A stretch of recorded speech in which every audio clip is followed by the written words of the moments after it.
দেখেন, এখানে integration by পার্টসের সূত্র ফেলাতে হবে। তাহলে এখানে এলএনটা আগে হবে। তাহলে আমরা এটাকে এইভাবে লিখতে পারি, লিমিটগুলো বাদ দেন, লিমিটগুলো বাদ দিয়ে আগে করেন অঙ্ক।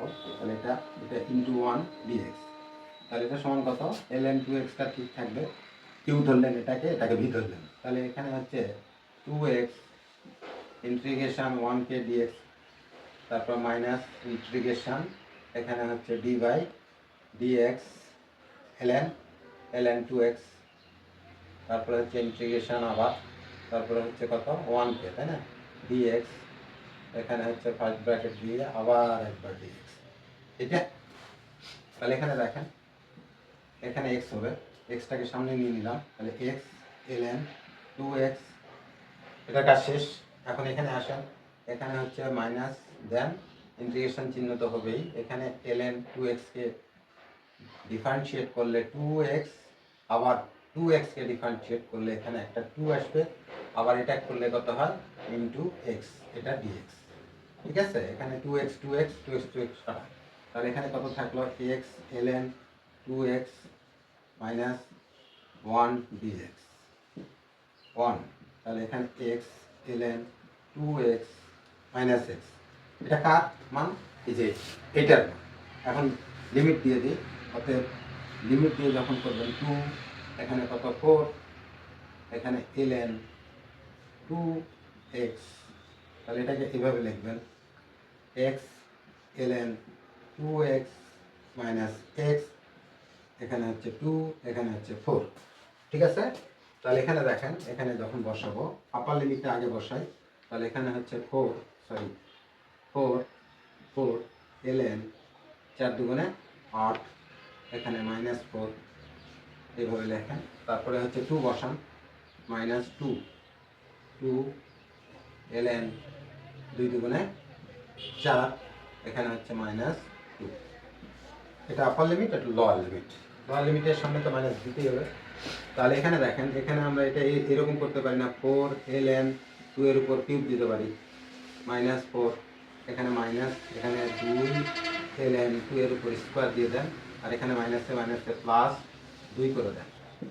তাহলে এখানে দেখেন 3 4 12, এখানে লগের প্রপার্টিজ অনুযায়ী 3টা এর সঙ্গে গুণ হয়ে যাবে। তাহলে 3 4 12 ln 2, আর এখানে হচ্ছে এটা আগে লিখি, এটা 2 দুগুণে 4 ln 2, আর এখানে হচ্ছে মাইনাস 4 থেকে প্লাস 4, তাহলে মাইনাস 2। ঠিক আছে, এখানে দেখেন, এখানে আমরা এটা করতে পারি না, 12 থেকে 4 গেলে কত থাকে 8 ln 2 মাইনাস 2। এই প্রশ্নের আনসার এটাই, আর কিছু করার নেই, এভাবে থাকলো। ঠিক আছে, তা দেখেন 2 নম্বরটা আমরা এখানে দেখেন সাইন ইনভার্স এক্স বাই এর সূত্র পড়েই আছে। এটা যদি ধরে নেই, তাহলে আমরা এটা কোনটা ধরলাম, এটা এখানে দিই, লেট সাইন এক্স সমান জেড ধরে নিলাম। তাহলে এখানে ডিফারেন্সিয়েট করেন, তাহলে cos x dx is equal to dz। এটা লিমিট চেঞ্জ করে দেন, এখানে কত x, এখানে z, এখানে আর একটা হবে, তাহলে 0, এখানে হচ্ছে পাই বাই 2। যখন x এর মান 0 বসাচ্ছেন তখন সাইন 0 মানে 0, আর যখন পাই বাই 2 বসাচ্ছেন 90 ডিগ্রি, তাহলে 1, তাই না? এটা লোয়ার লিমিট, আপার লিমিট। তাহলে আমরা অঙ্কটা আবার একবার তুলি, 0 pi by 2 cos x dx under root of 4 minus sine square X, তাই না? তাহলে এখানে আপার লিমিট লোয়ার লিমিট 0 0 1। ঠিক আছে, cos x dx এর মান হচ্ছে dz, আর এখানে হচ্ছে আন্ডার রুট অফ, এখানে কত 2 এর উপর স্কোয়ার দিয়ে দেন, আর এখানে হচ্ছে জেড স্কোয়ার। এখানে আর একটা লাইন করে দিই, এখানে দেখেন সাইন ইনভার্স, রুট থাকার কারণে সাইন ইনভার্স জেড বাই 2, এখানে হচ্ছে 0, এখানে হচ্ছে 1।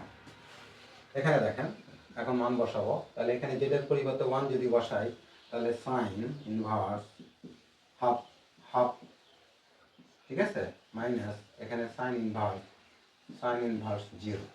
তাহলে হাফ মানে কত? হাফ 30 ডিগ্রি না? তাহলে 30 ডিগ্রি হচ্ছে পাই বাই 6 মাইনাস এটা কত 0। তাহলে অ্যান্সার কত? পাই/6, এটা অ্যান্সার। ঠিক আছে, পাইকে 180 ধরেন, 180কে 6 দিয়ে ভাগ করলে কত হয়? 30। ঠিক আছে, এটাই অ্যান্সার।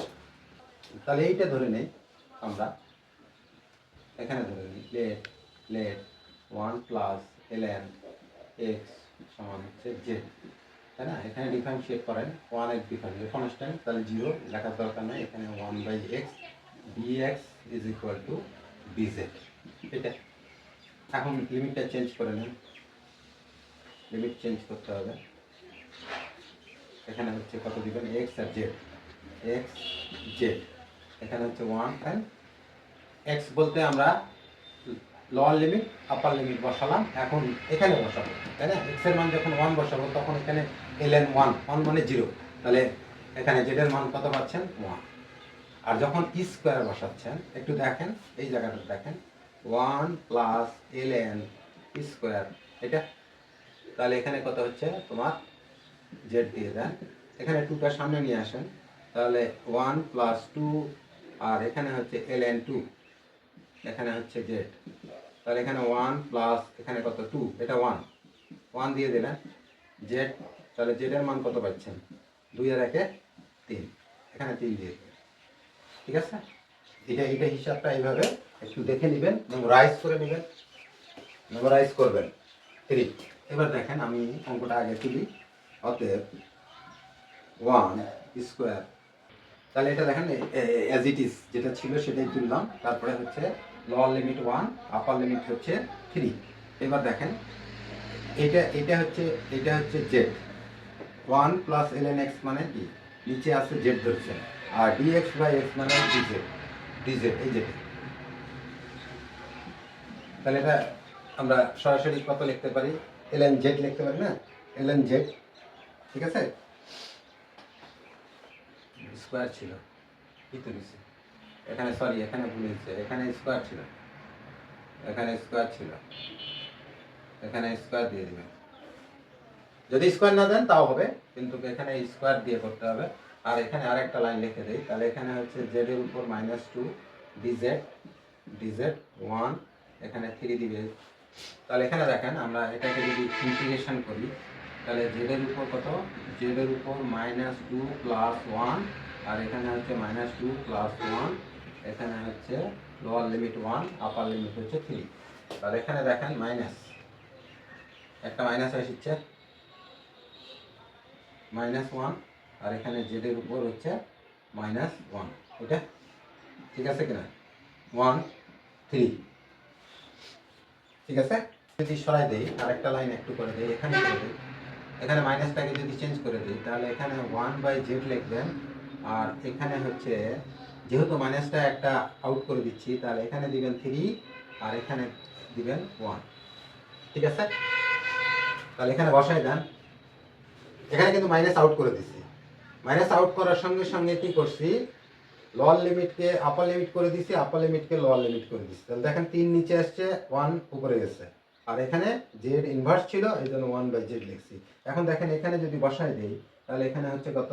1/1 মানে 1, আর এখানে 3 বসালে 1/3, তাহলে 3 থেকে 1 গেলে কত থাকে? 2/3, এই প্রশ্নের অ্যান্সার এটা, ঠিক আছে।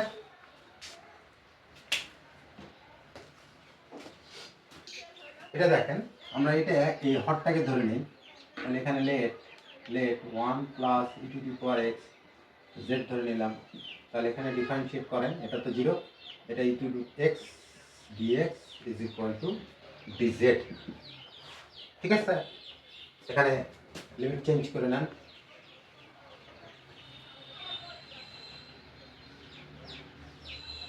x z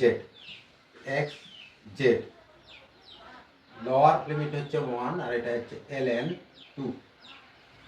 এখানে দেখেন 0 বসালে কত হচ্ছে? 0 e⁻x, দেন বসাই দিই, 0 বসান, x এর মান 0 বসান, তাহলে 1 প্লাস e⁻0 মানে কত?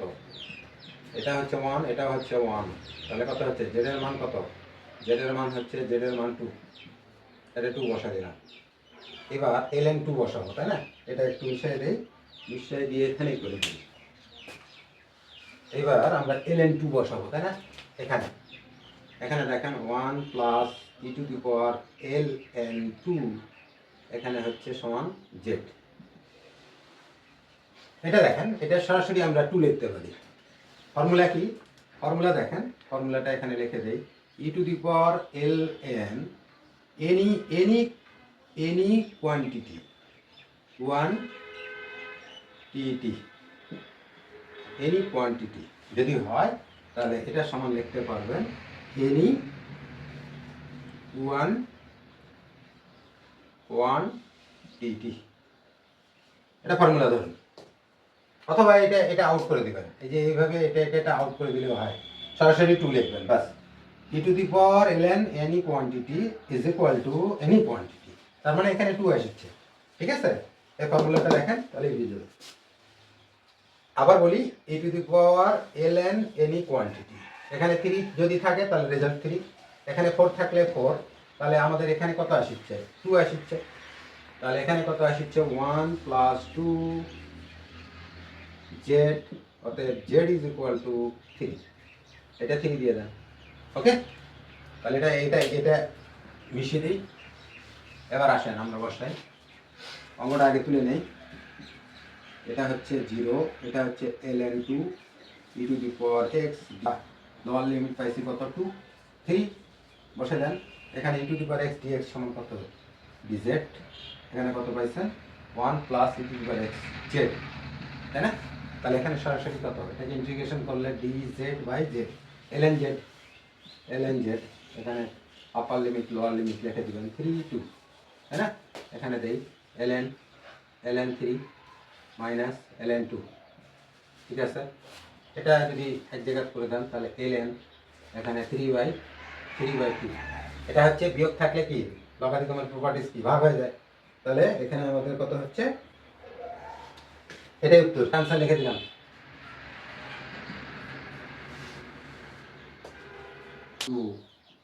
π/4 এখানে dx, এটা হচ্ছে sin x।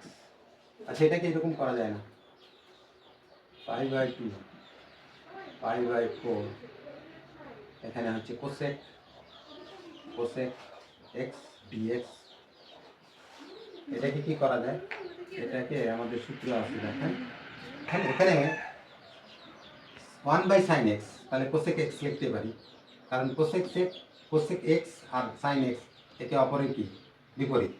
তাহলে এখানে আমাদের এখানে সূত্রটা আসবে cosec x কে ইন্টিগ্রেশন করলে হচ্ছে ln 10 x/2 হয়, দেখাইছি।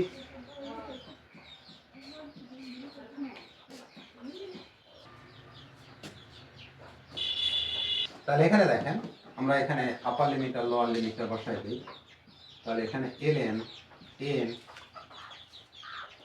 এখানে দেখেন x এর মান কত? π/4 বসাচ্ছেন, তাহলে এখানে হবে π/8, আর এখানে হবে ln n, এখানে দেখেন x এর মান π/2 বসাচ্ছেন, তাহলে এই এখানে হাফ, এখানে হাফ, তাহলে কত?